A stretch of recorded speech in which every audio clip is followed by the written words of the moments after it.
Nissa Ravain. She's come a long, long way. Originally, she was just the figure on the box of the original Duels of the Planeswalkers, and we were like, who is this? I guess someday we'll have to figure it out. And she's gone on to become a really exciting character, and the neat thing about Magic Origins is you really get a sense of learning who Nissa Ravain is. Nissa starts off her origin story with a vision, and it's basically that there's this big dark spot and she can't figure it out. Something evil, something terrible. So she sets off on her own, and she's determined to figure out what these visions are and why they're plaguing her, and if there's anything she can do to stop this darkness, to stop this evil from following her, she wants to do it. She doesn't get too far off when she has another vision, but this time it takes a twist. This time the vision sort of embraces her, and it's sort of like that feeling of like magic swirling around and her hair flies up in the air, and there's really cool art of it, and she really for the first time feels Zendikar's soul in that moment. And it's like a rush of understanding, and all this time that she's been so scared of these visions, they've really been Zendikar reaching out for her and trying to talk to her. This whole time it's been trying to tell her that there is a darkness, there's an evil in the land, and it's asking her for help. So in telling the story of the 5 planeswalkers and the 10 planes that they visited sort of early in their planeswalking careers, we tried to create some cards that mechanically harkened back to the planes that we've seen before. So Zendikar's Royal is an enchantment. When you play a land, you get a 2/2 elemental, and both the action of playing a land to trigger an ability in Zendikar that was called the landfall mechanic, and creating elemental creatures. Those are 2 things that players associate very closely with the plane of Zendikar.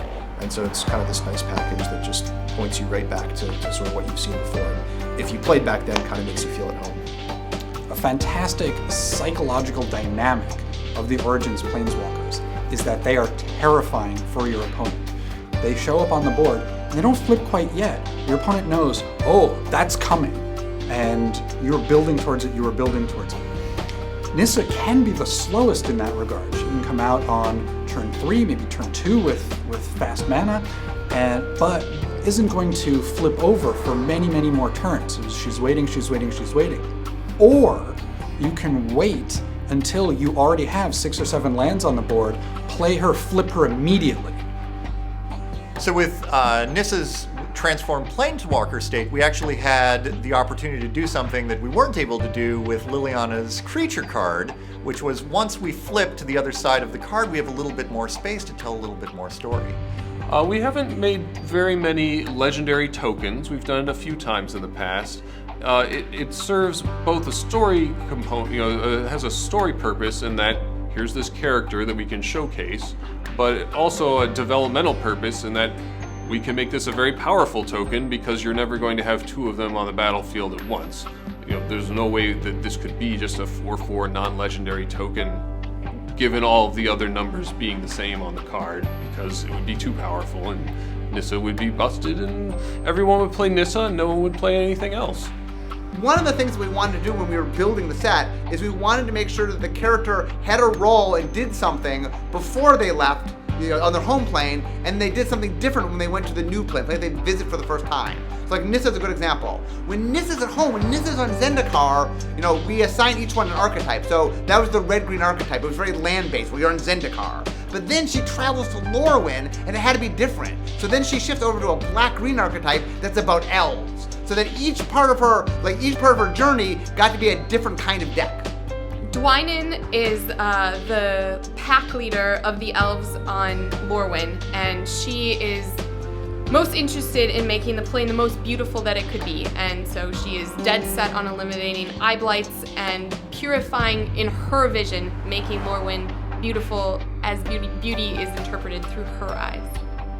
Yeah, finding the right spot for an elf lord was difficult. We have a lot of 3-mana elf lords, and so we know we didn't want something quite there. We also know we didn't have a ton of elves running around standard. There were some in M15, obviously there will be some in Zendikar, but Consblock not having a lot of elves meant that we needed this elf to be a little more than just a lord. We needed this elf to be kind of a sizable enough creature by itself that it was close enough to seeing play without just pumping up all your elves. One of my favorite things about Nissa is that while she is incredibly powerful, she is equally as compassionate, and from the smallest to the largest of life, she cares about everything, and she treads with care. So some people think of Magic Origins as being the last core set, but I don't think of that at all. I think Magic Origins as being the beginning, the start of something new, that we are starting a brand new era of Magic. 2 blocks a year. We're going to start telling story on a scale you've never seen before, and that this all starts right now. It starts with Magic Origins. Like take Nissa as example. We have Nissa. Like in her origin story, you saw that she was the first person to realize that the Eldrazi were there, and that throughout Nissa's whole life, there's been a story of Nissa and the Eldrazi. Well, guess what? The very next set, we're going to watch Nissa in Zendikar finally dealing with the Eldrazi.